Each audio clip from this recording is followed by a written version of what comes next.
see more videos, go to transformationmadeeasy.com.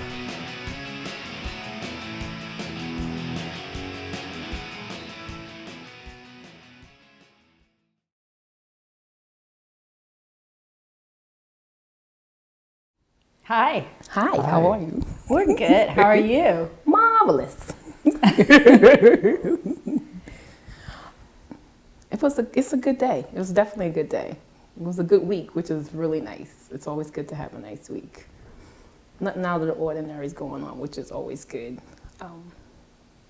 I guess the most interesting thing that happened to me this week is I went to the Circle of Sisters last Saturday, which was really nice. Went to the Circle of Sisters. What is that? Circle of Sisters is a bunch of vendors get together and they cater to, women, pretty much African American women, different booths, hair products, schooling, jobs. So it's like it's like a basically to get together and to commune, which was really, really great.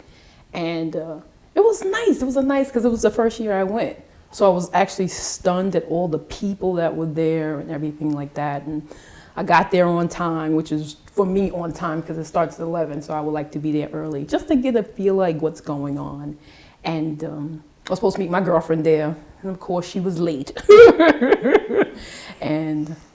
But that's okay because I was having a good time. I was enjoying myself. The real challenge came for me was later because I was supposed to go to a show with my other girlfriend. And I had been out all day. I was tired. I was sleepy. I just wanted to go home and lay down, at least before the show started. We didn't realize the show started at 6. I walking in the house at 5:30. My first response was just to call her and tell her, give the ticket to somebody else. I'm really tired. It's not even worth it. And I thought about all the teachings that I've been learning coming on Monday. I was like, you know what, Belly? At this particular moment, you want to be with her. Let's just do it. Put aside the tiredness. We can rest till later. I'm standing on the line. My mind is like, oh, please just give me like 2 minutes of sleep or relaxation. She was like, you don't have to come with me. You could have stayed home and I would have invited somebody else. And I'm saying in my mind, no, I'm supposed to be here with you today. And that's what I just kept telling myself I'm supposed to be.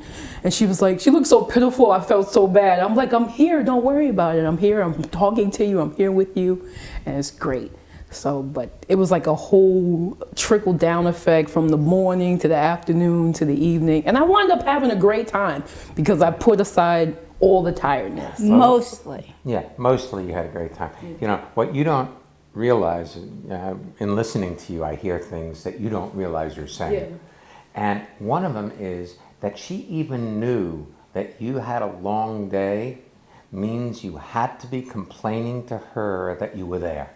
Yes. Either in body language or what you say. In language. Mm-hmm.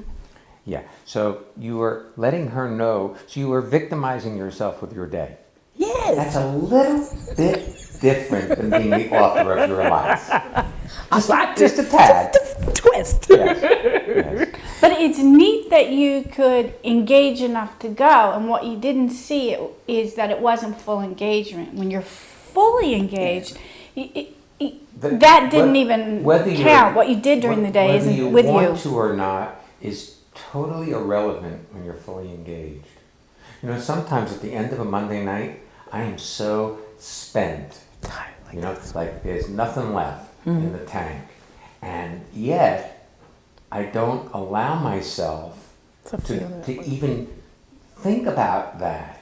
I just bring myself back to what's going on because if I get lost in that, then I'm not there for other people. Yeah. I mean, sometimes we're tired enough that we switch drivers on the way home. Like Sometimes he'll drive 2 or part 3 way, times.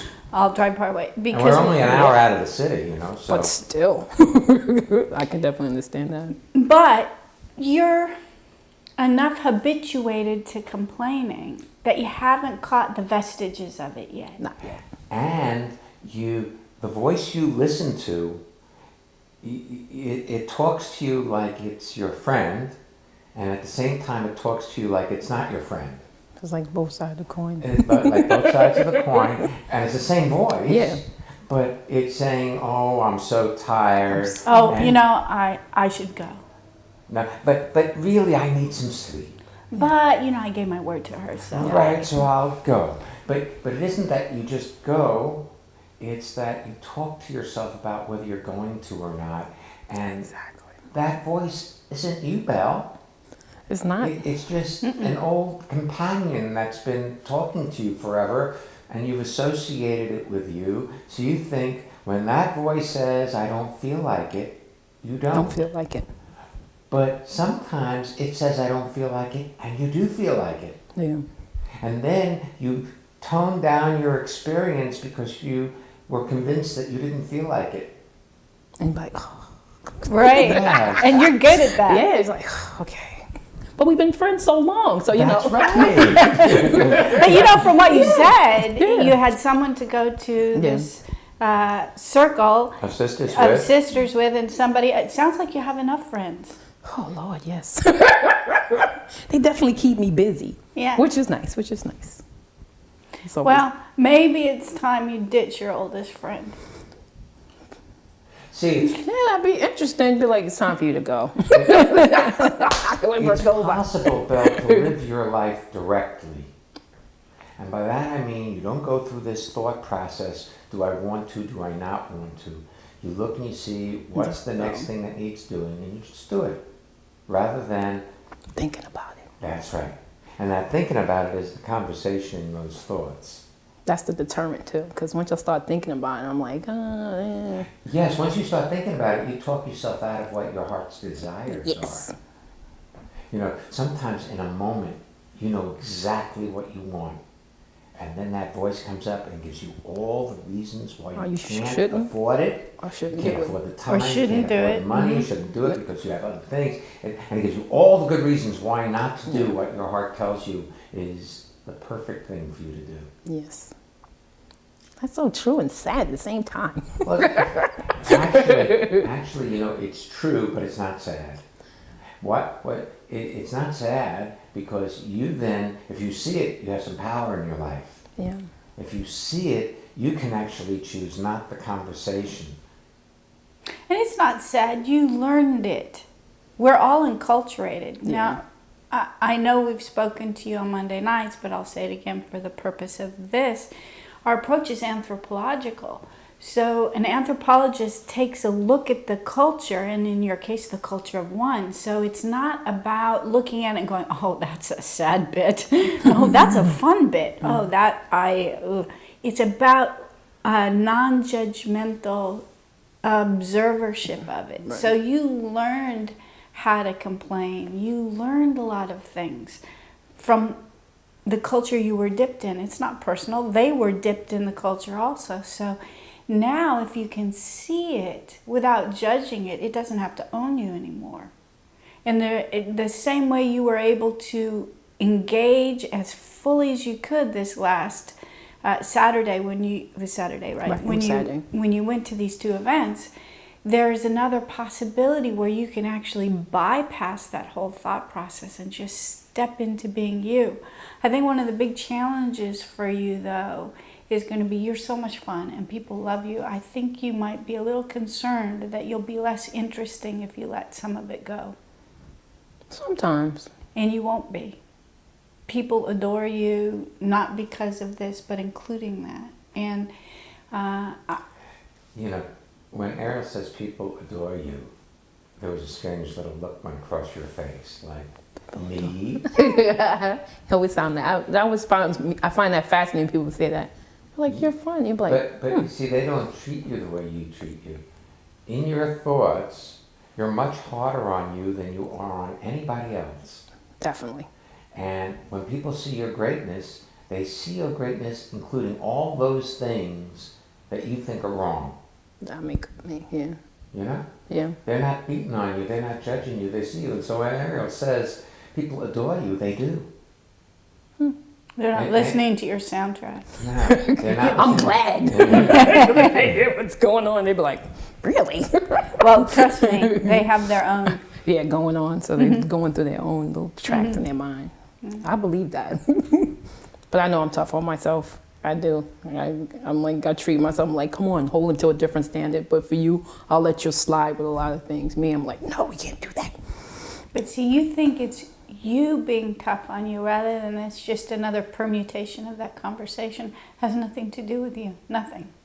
You just listen to it and then it has something to do with you. You listen to it as though it's you, Yeah. and you believe what it has to say as though it's telling you the truth.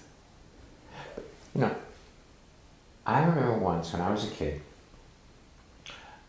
I overheard my father talking about cats and how they can see at night better than people can. And he said because their eyes reflected light.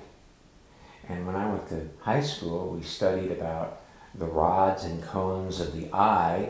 And if you have more rods, your night vision is better. And if you have more cones, your day vision is better. Whatever that means. Right. And so there was the teacher asked, my science teacher asked, why do cats see better at night? And the correct answer was they had more rods and cones. I answered with my father's answer, that their eyes reflect the light out. You know, because when you see a cat's eyes at night, it's reflected. It was the wrong answer. Now, in fact and truth, there is something in that there is some reflection, they found out. But when I was a kid, the right answer was there were more rods than cones. So I came up with the wrong answer. But I believed it to be true because it was what I heard and absorbed as though it was true. See, when we're from age 0 to 6, in the first 6 years of our lives, our brains are functioning in what's called a theta brainwave state, a hypnotic state. We absorb everything as though it's true. So you never question it. Yeah. That's why prejudice is passed on from generation to generation. Because by the time you're 6 and you have some reasonable thought there, well, is that true? You never, all the prejudices come through as though it's the truth. So even those prejudices you have against yourself come through as though it's the truth. All the ideas that you're not enough or you should be something more than you are, right? Your standards, you use that word. Yeah, those are my standards. Yeah, you don't live up to your own standards. Well, the people that gave you those standards, they didn't live up to those standards either.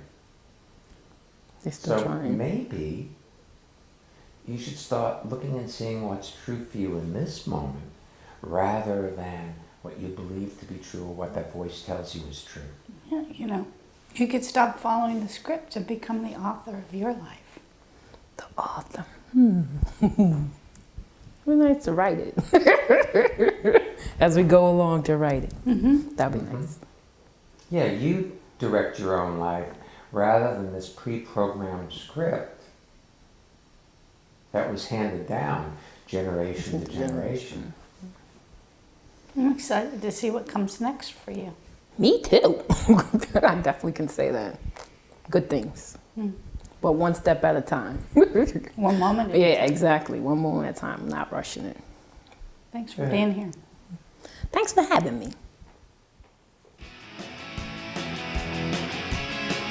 For more information about the Kanes, their books and seminars, and the Premium Excellence Club, go to transformationmadeeasy.com.